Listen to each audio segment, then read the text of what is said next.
గాలిని మొక్కుతా, ఎందుకంటే గాలి లేకపోతే నేను పీల్చుకోకపోతే బతకలేను కాబట్టి, అది ఏం నేను కష్టపడకుండా నేను పీల్చుకుంటున్నాను కాబట్టి గాలిని మొక్కుతా, గాలిని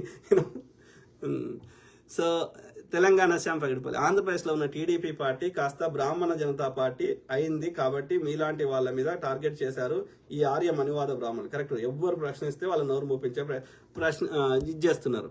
ఇక వాళ్ళని టీడీపీ ఈజ్ కంట్రోల్, దాన్ని మొత్తం నడిపిస్తుంది వాళ్ళు బ్రాహ్మణులు. కరెక్ట్. ఎంఎస్విఎస్ వాసు ఏమంటున్నారు, ఈవీఎంలలో జరిగే మోసం గురించి అందరికీ తెలియాలి అన్నగారు. ఎన్నికలు ఓటింగ్ స్టార్ట్ అయ్యే ముందు ఈవీఎంలను చెక్ చేస్తారు. అది కూడా 8 గంటల నుంచి 8:30 గంటలకు ఓటింగ్ స్టార్ట్ అవుతుంది. దానికంటే ముందే అధికారులు కొన్ని ఓట్లు పడిన తర్వాత మొరాయిస్తాయేమో అని 6 గంటల నుంచి 7 గంటల లోపల 1000-2000 ఓట్లు అధికారులు వేసి ఈవీఎంలను చెక్ చేస్తారు. ఆ తర్వాత క్లియర్ బటన్ నొక్కాలి, కానీ అధికారులు ఆ పని చేయరు. ఓకే, ఎందుకంటే ఆ టైమింగ్లు బయట పెట్టరు. ఇన్ని ఓట్లు యాడ నుంచి పడ్డాయిరా అని అంటే సీసీటీవీ ఫుటేజ్లు మాయమవుతాయి. కరెక్ట్. తెలంగాణలో డీకే అరుణ న్యాయంగా గెలిచింది. ఆమె కోర్టులో కొట్లాడి పోరాటం చేస్తే లాస్ట్ ఎమ్మెల్యే పదవి అయిపోయిన తర్వాత కోర్టు డిక్లేర్ చేసింది డీకే అరుణ గెలుపు అని. పదవీ కాలం అయిపోయిన తర్వాత తీర్పు రావడం ఏమిటి అన్న, ఒకప్పుడు బ్యాలెట్ బాక్సులలో దొంగలు రౌడీలు దొంగ ఓట్లు గుద్దేవారు, ఇప్పుడు డైరెక్ట్ అధికారులే గుద్దేస్తున్నారు అన్న. Correct brother. అనేక రకాలుగా పోల్ మేనేజ్మెంట్ భయంకర, బీజేపీ నమ్ముకున్నది పోల్ మేనేజ్మెంట్ని. ఆ పోల్ మేనేజ్మెంట్లో అన్నీ వస్తాయి.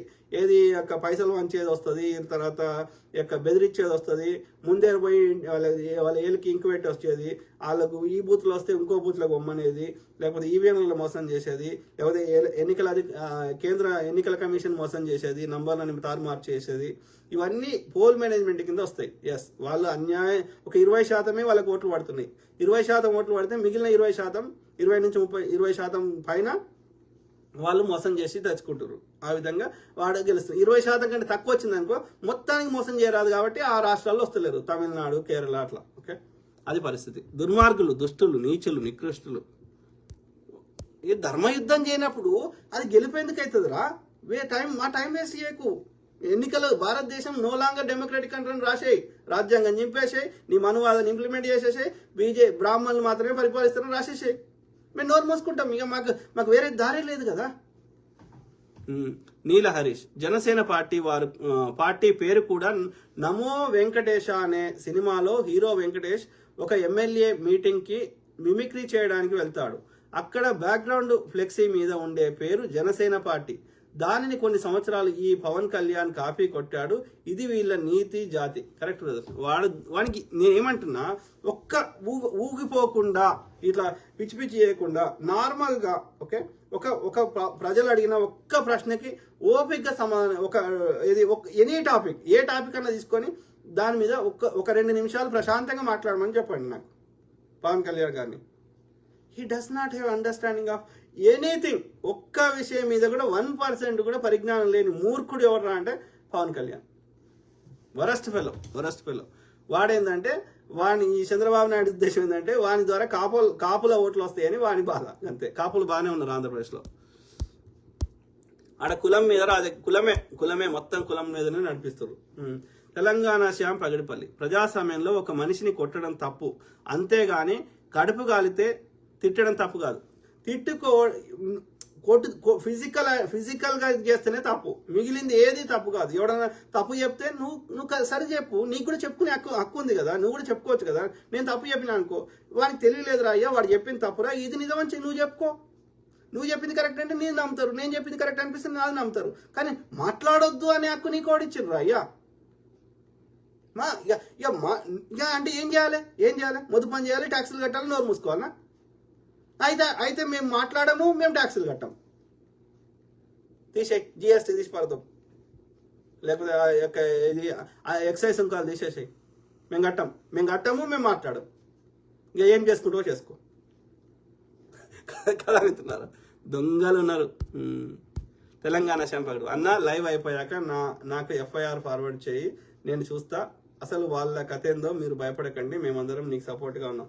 నేనేం భయపడతలేను బ్రదర్, వాళ్ళ నేను పంపిస్తా తర్వాత, కానీ నేనేం భయపడతలేను.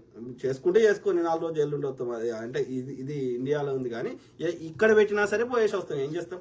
ఓకే, అది పెద్ద విషయం కాదు. లాయర్ ద్వారా పెట్టుకుంటే కొట్లాడతాం, అది పెద్ద విషయం కాదు. మనం ఏం తప్పు చేయలేదు, మన అంతరాత్మకు తెలుసు. అది తెలిసినప్పుడు టెంపరీగా ఇబ్బంది పెడితే 4 రోజులు ఉంటాం కావచ్చు జైల్లో, కానీ మన సిద్ధాంతం అయితే మార్చుకోం కదా. వాడు భయపడిస్తే భయపడం కదా. కాబట్టి నేను ఫార్వర్డ్ చేస్తా.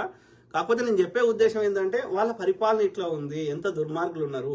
మనం అంటే అంత విషయ పరిజ్ఞానం ఉంది, నాలెడ్జ్ ఉంది, లా చట్టాల మీద గురించి అవగాహన ఉంది, లా గురించి తెలుసు, మనం లాయర్ని హైర్ చేసుకునే శక్తి ఉంది. కానీ చాలా మందికి లేదు కదా పాపం. వాళ్ళు మన లెక్క కొట్లాడే శక్తి లేదు కదా వాళ్ళకి. మనం అందరికీ సాయం చేసే శక్తిలో కూడా లేం కదా. కాబట్టి ఈ దుర్మార్గం ఎట్లుంది అని ప్రజలకు తెలిస్తే వాడిని దింపేయడానికి ట్రై చేస్తాం కదా మనం. సో అందుకని నేను ప్రజలకు అర్థం కావాలని చెప్తున్నా. We know how to. మనం ఏం పెద్ద వాళ్ళది 1% కూడా తప్పు చేయలేదు. ఆ తప్పుడు కేసులు అవి మనం భయపడేదే లేదు. ఇక్కడ అంటే అంత ఈజీ కాదు, ఆ జ్యూరిడిక్షన్ కిందనే రాదు. బట్ వచ్చినా సరే మేము భయపడేది లేదు. ఇండియాలోనే అరెస్ట్ చేసుకోరా అంట, ముందస్తు బెయిల్ తెచ్చుకుంటా, లేకపోతే పోలీసులకి లాయర్ ద్వారా కొట్లాడతా, అది పెద్ద విషయం కాదు. కానీ ఇట్లా చేస్తున్నారని ప్రజలకు తెలవాలి కదా. ఇట్లా ఒక్కరిని కాదు కదా, అందరినీ చేస్తారు కదా. నీలా హరీష్ బ్రదర్, మీ మీద కేసు పెట్టినప్పుడే వాళ్ళు నైతికంగా ఓడిపోయారు. ఎప్పుడైతే చర్చకు ప్రశ్నలకు సమాధానం ఉండదో అప్పుడే భయపడి కేసులు పెట్టడం, అట్లా చేయడం వల్ల ఇంకా వాళ్ళు నష్టం చేసుకుంటారు. ఇంకా వాళ్ళు ఏమంటారు, వీడు భయపడిస్తే భయపడతాడు అనుకుంటే అట్లా తప్పుడు కేసులు పెడితే ఇంకా చెడ్డ పేరు వస్తుంది వాళ్ళకి అర్థమైతలేదు. అప్పుడు భయపడి కేసులు పెట్టడం, అవతలి వారి వ్యక్తిగత జీవితంలోకి దూరడం, నిందలు మోపడం, బీజేపీ ఆర్ఎస్ఎస్ అంటేనే డాష్ దేవుడి పాట. కరెక్ట్ బ్రదర్, నీలా హరీష్ బ్రదర్. సో